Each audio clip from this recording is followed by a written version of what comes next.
Next question பார்க்கலாம். மாமல்லபுரத்தில் காண வேண்டிய இடங்களுள் பொருந்தாத ஒன்றை தேர்ந்தெடுக. இதில் 4 ஆப்ஷன் இருக்குது. அதில் ஆன்சர் கர்ணன் தபசு. கூற்றை ஆராய்க. நம் அன்றாட தேவைகளான பால், கீரை, காய்கறிகள் போன்றவற்றை விற்பனை செய்பவர்கள் சிறு வணிகர்கள் ஆவர். சிறு வணிகர்கள் நுகர்வோரிடம் நேரடி தொடர்பு கொள்பவர்கள் அல்ல அப்படின்னு இருக்குது. ஸோ ஆன்சர் பார்த்தீங்க அப்படின்னா ஆப்ஷன் சி. ஃபஸ்ட்டு ஒன் தான் சரி, செகண்ட் ஒன் ராங். தமிழில் மயங்கொலி எழுத்துக்கள் எத்தனை? 8. நாவின் நுனி மேல் நோக்கி வளைந்து வருடுவதால் எந்த எழுத்து தோன்றும்? லகரம். மோந்து பார்த்தால் வாடிவிடும் மலர் எதுவென வள்ளுவர் கூறுகிறார்? அனுச்சம் மலர். ஆக்கம் அதர்வினாய் செல்லும் அசைவு இலா டேஸ் உடையான் உலை. ஆன்சர் ஊக்கம் உடையான் உலை. ஊக்கம் அது கைவிடேல் என்று பாடிய புலவர் பார்த்தீங்க அப்படின்னா ஔவையார்.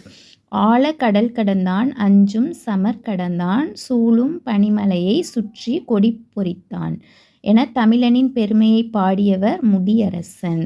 சொற்பொருள் தருக. சமர். சமர்னா போர். சிங்க மராட்டியர் தம் கவிதை கொண்டு சேர்த்து தந்தங்கள் பரிசளிப்போம் என பாடியவர் யார் அப்படின்னு கேட்டிருக்காங்க. ஆன்சர் பார்த்தீங்க அப்படின்னா பாரதியார். தாழம்பூ எந்த திணைக்குரிய பூ? நெய்தல். நாட்டுப்புற இயல் ஆய்வு எனும் நூலின் ஆசிரியர் சு. சக்திவேல்.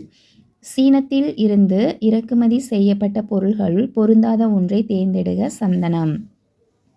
கொள்வதும் மிகை கொள்ளாது கொடுப்பதும் குறைபடாது என்ற பாடல் உள்ள நூல் எது அப்படின்னு கேட்டிருக்காங்க. பட்டினப்பாலை. பாடுபட்டு தேடிய பணத்தை புதைத்து வைக்காதீர் என்று அறிவுரை கூறியவர் ஔவையார். சுற்றெழுத்துக்களில் பொருந்தாதது எது அப்படின்னு கேட்டிருக்காங்க. ஏ. கூற்றுகளை ஆராய்க. சுட்டு எழுத்துக்கள் சொல்லின் உள்ளேயே இருந்து சுட்டுப்பொருளை தருவது அகச்சுட்டு எனப்படும். சுட்டு எழுத்துக்கள் வெளியே இருந்து சுட்டுப்பொருளை தருவது புறச்சுட்டு எனப்படும். அண்மை சுட்டு எழுத்து ஆ, சேமை சுட்டு எழுத்து இ ஆகும். அப்போ இதோடைய ஆன்சர் பார்த்தீங்க அப்படின்னா சி தான் அதோடைய ஆன்சர். 1, 2 correct, 3 wrong. தெய்வ வள்ளுவன் நெய்த குறள் தான் தேசம் உடுத்திய நூலாடை என்ற பாடல் வரிகள் யாருடையது அப்படின்னு கேட்டிருக்காங்க. தாராபாரதி. நானிலம் படைத்தவன் என்ற பாடலை எழுதியவர் முடியரசன். தமிழ் சொல் தருக. ஹெரிட்டேஜ். ஆன்சர் பாரம்பரியம்.